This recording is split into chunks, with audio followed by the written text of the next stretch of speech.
So, as we gathered what information we could from visiting Kenta's tomb, I think it's time to check out the other destination available to us and see what we can find out at Naoki's tomb.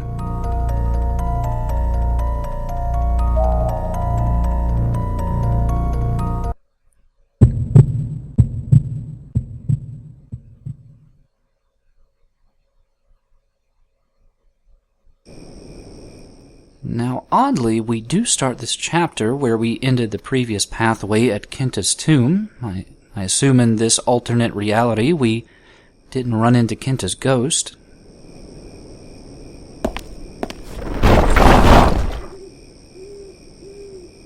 But that just means that our journey to Naoki's tomb will probably be littered with some new experiences.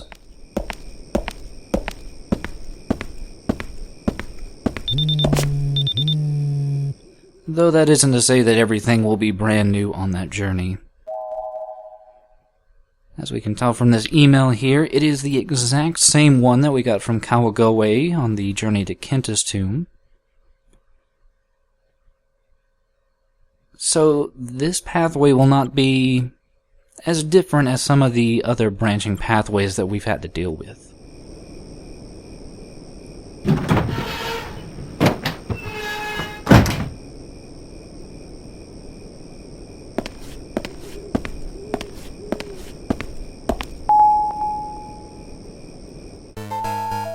But a bit earlier, we do get an RPG update, and initially it might not seem entirely different. The innkeeper is still creepy as he was in the first place.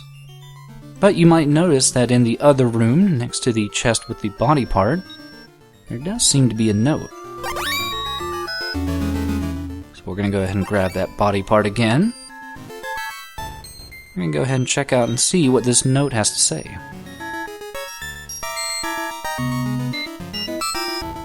Now, initially, it might not make a lot of sense, but this is going to be very, very important for something coming up pretty soon.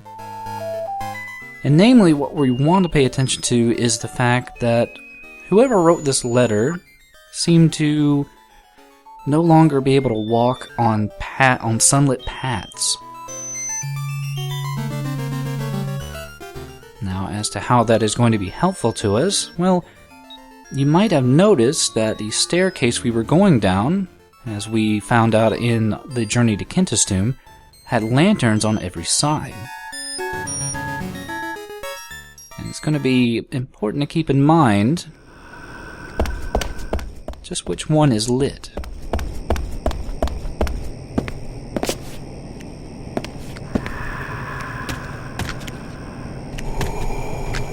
Because that's going to allow us a safe place to hide from both that regret we saw before and Yuto there. Otherwise, we would be pincered in and have no way to make our way back down the stairs.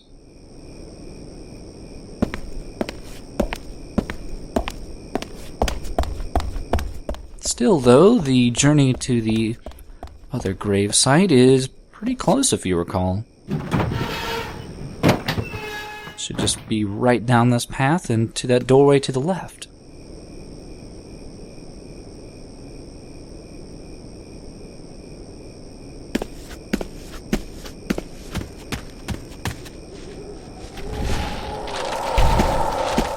But yeah, our journey is not going to be as simple as that. That door to the left is going to be locked now, so we're going to have to go ahead and check out this door that we previously locked to us.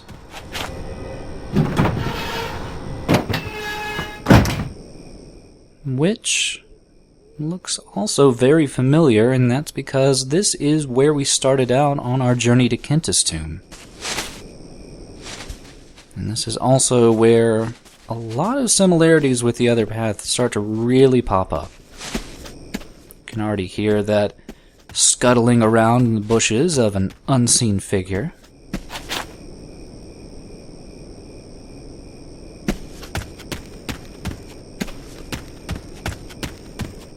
You can also see that well, I guess we didn't touch the first time around,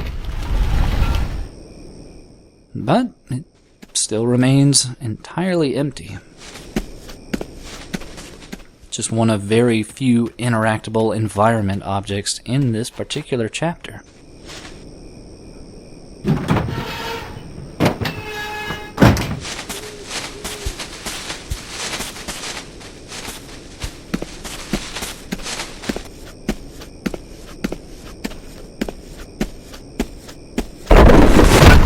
Also, we get that same large statue falling down again. I'm wanting to say that is the thunder god, Raijin. I'm not entirely sure, though, because I couldn't tell if those were balls of lightning or fire around him, but he's apparently pretty prevalent in the Shinto/Buddhist religion.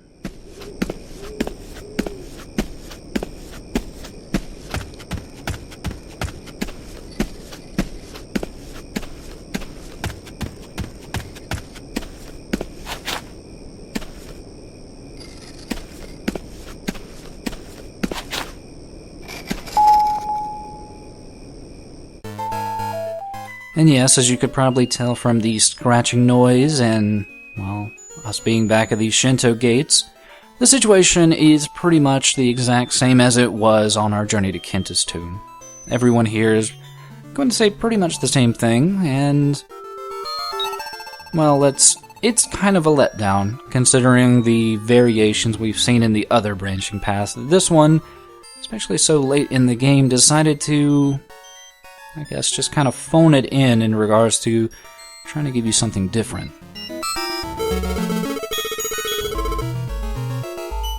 Still, I can at least say it's interesting that they decided to put in, well, a few more variations of enemies to run into in the game.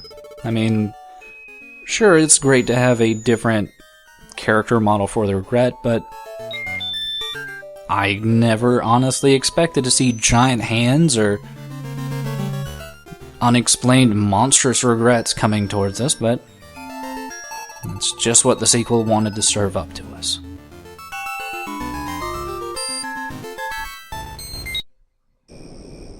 But yeah, as with last time, it's the same gates as before. The fourth gate that you want to be careful of.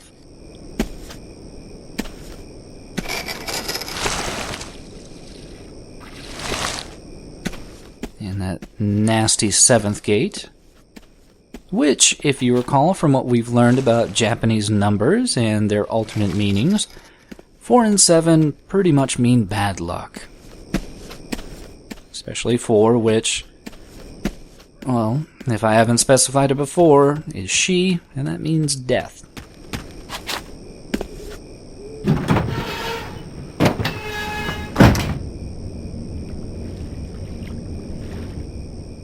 So there is, well, no getting around this really oddly set up situation, to say the least. It makes Davy look kind of incompetent, but we have to do it to progress the story, so we're just going to take a look inside the well to see what we can see.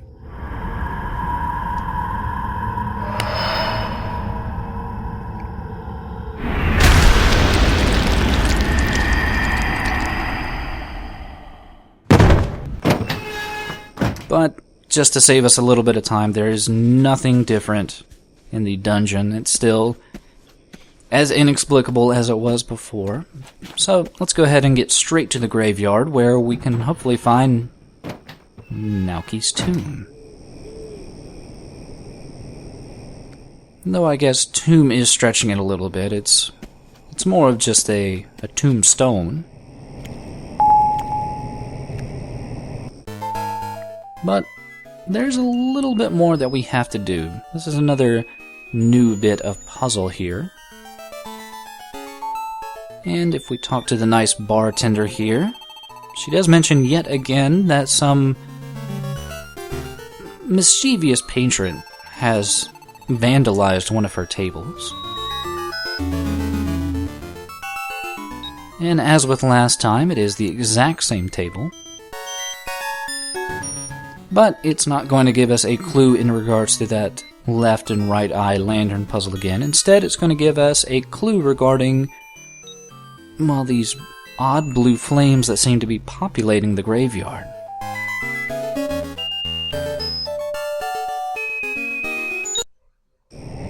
You can already see one will-o'-the-wisp hanging there in the graves. But you do want to be especially careful, as you can already hear some regrets moving around, and they do walk on a different pattern than what we saw in the journey to Kenta's tomb.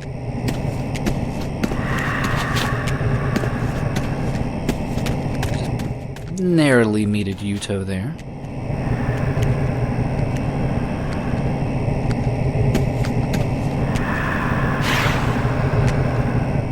But it's not as simple as touching one flame. As you can see, another one has popped up on another small cul-de-sac in the graveyard here. And yet again, this is probably one of those key areas that you really want to take usage of that cursed eye, as it's a good indicator, and a safe indicator, for trying to figure out where these invisible regrets are.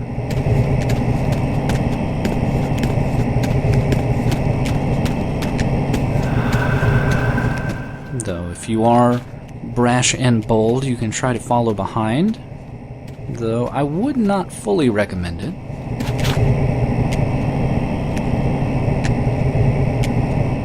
But they do walk on what I find to be a pretty set and tight patrol, so with a little bit of time and patience, you can probably figure out where they're walking.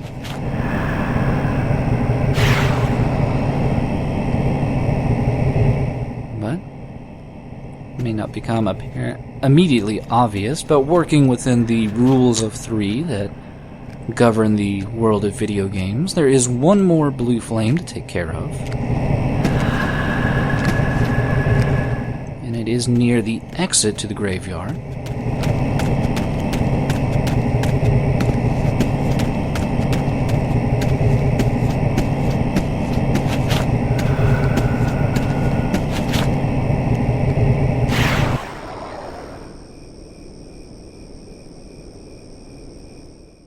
That, a calm does come over the graveyard, if only momentarily, because we don't have an invisible regret to deal with.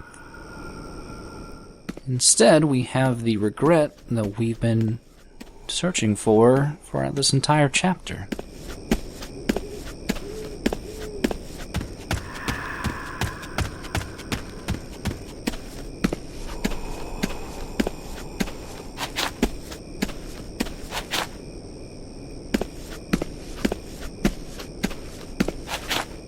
That's right. Let's see what Naoki has to say.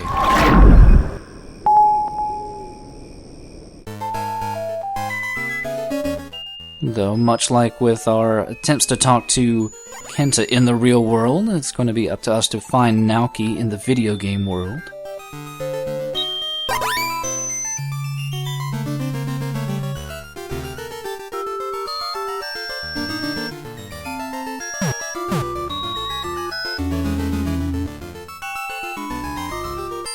And almost mimicking the real world, Naoki's grave is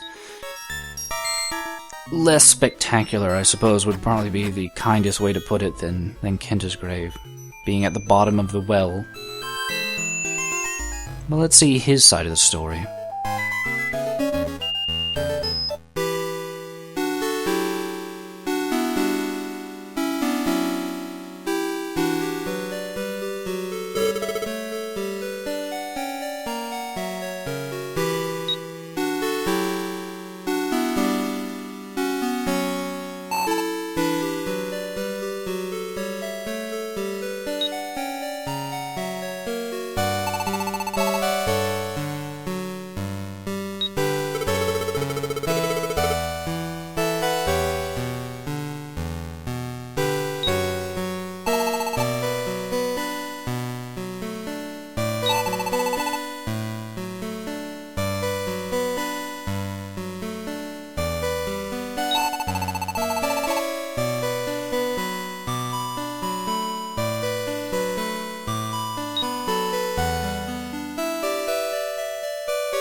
So we finally get both sides of the story. Kento wanting to get together with his friend, trying to mend that fence, while Naoki, just full of jealousy and hatred, wanting to end his life and to cause his two friends suffering. And in the middle of all that was Akane, misunderstanding just what exactly was going on and inevitably ending up just as we see her. And just as we were told by Kenta, Akane is trapped in some hospital somewhere, and that's going to be our next destination and job to find out where she might be.